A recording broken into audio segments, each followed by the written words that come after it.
Iniimbestigan ngayon ng kataas-taasang hukuman ang pagbawi ng Malolos Court sa search warrant na inilabas ito para sa isang POGO facility sa Porac, Pampanga. Samantala, naghain naman ang Presidential Anti-Organized Crime Commission o PAOK sa ibang korte para tuluyan na nilang mapasok ang nasabing POGO hub. Kunin natin ang live report ni Moira Encina. Moira. Alex, aalamin ng Korte Suprema kung may katotohanan ang mga alegasyon na naiimpluwensya na rin maging ang mga hukuman ng mga illegal POGO. Kasama sa mga imbestigahan ng Supreme Court ang pagbawi sa search warrant na inisyu ng isang korte sa Malolos para sa isang POGO hub sa Porac, Pampanga.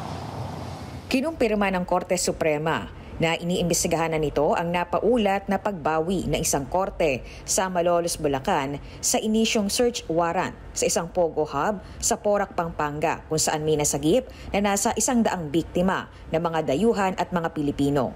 Sinabi ni Supreme Court spokesperson Attorney Camille Ting na bineberipika na ng Office of the Court Administrator ng Supreme Court ang nasabing search warrant. Ayon kay Presidential Anti-Organized Crime Commission spokesperson Winston Casio, nag-issue ang Malolos Regional Trial Court Branch 14 ng search warrant para masalakay ng mga otoridad ang Lucky South 99 compound. Pero kalaunan anya ay binawi at saka ibinasura ang hiling ng PAOK na mapasok ang POGO hub dahil sa mga teknikalidad. Kinakailangan po kasi yung search warrant mo must be very particular, no? Naka-indicate ano yung scope and limitation. So wala po yun. Dahil po doon, kinancel po niya muna yung order. Tapos, ang kanyang sabi, magpapatawag siya ulit ng hearing. So we were expecting, ang gagawin ni judge ay i-remedy lang niya, papalitan lang niya, o dadagdagan lang niya kung ano yung mga items to be seized and searched. Unfortunately po, sa kasamaang palad, nung hapon, dininay na po ni Judge yung kanyang, yung aming application. Kaugnay nito, naghain-an niya ang PAOK ng panibagong aplikasyon sa Branch 45 ng San Fernando, Pampanga RTC para tuluyang makapasok sa Porac POGO facility at masagip ang iba pang mga biktima. Tapos na po yung hearing and so on and so forth.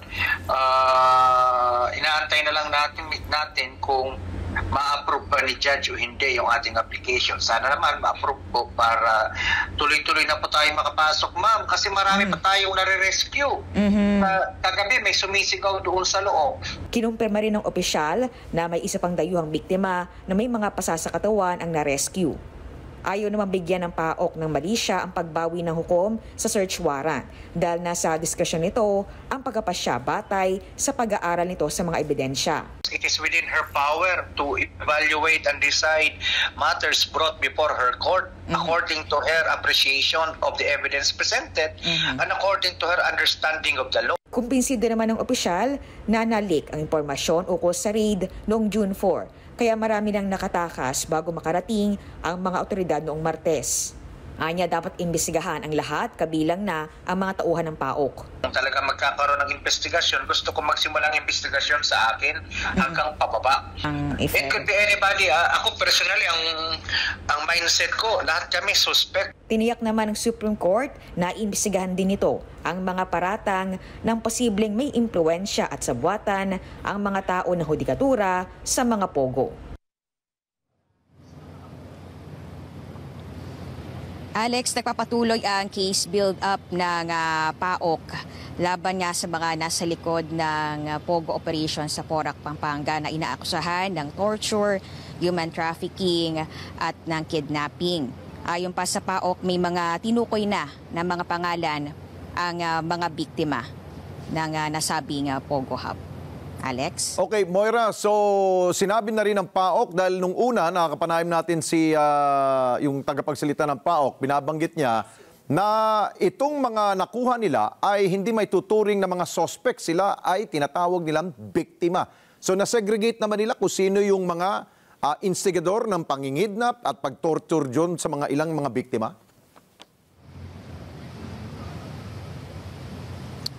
Ang sabi kasi ni PAOK spokesperson Casio, itong 100 na ito na kanilang na-rescue ay mga biktima nga. At maraming ang parang hindi sila nahuli or nakatakas bago nila maisagawa yung operasyon doon sa Pogo facility.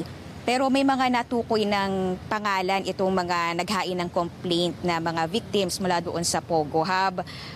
Sa ngayon, hindi pa muna doon nila ilalabas yung mga pangalan. Pero may mga identity na sila nito at lumalabas na hindi pa sila kasama dito sa mga nahuli o noong na-rescue noong nakaraang Martes. Okay, maraming salamat sa iyo, Moren. Sinamata natin dyan po sa lungsod ng Maynila.